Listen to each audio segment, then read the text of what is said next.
Hello everyone! In this video we are going to introduce the ECARules4All project, a Unity plugin for enabling end users without programming experience to modify the behavior of an UR experience through event condition action rules, defined in natural language. We have an already built template ready to use, but before it can be distributed we need to load inside the resources folder the inventory folder, which contains the meshes, if any.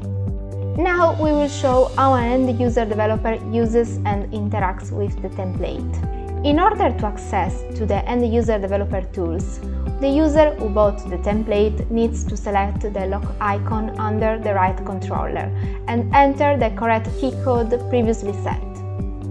As you can see in the interface, the template builder has already defined some rules. For instance, interacting with button Summer button will cause the mannequin to change the outfit. In order to customize the template, then the user developer can add a new rule. In this example, we want to play a video when the player interacts with the TV object. So, we create a new rule where the event will be when the character player interacts with the last selected object, which is the TV just selected, then the TV plays. Note that the associated video is implied.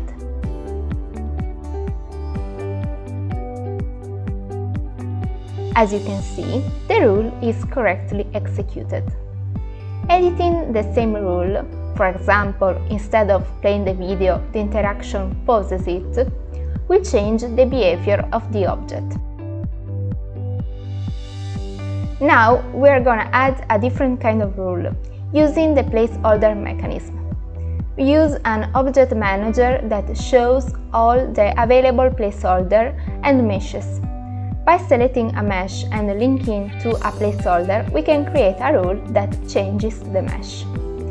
As you can see, this tool has changed the mesh.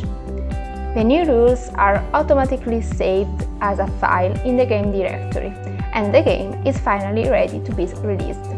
Thank you for your attention.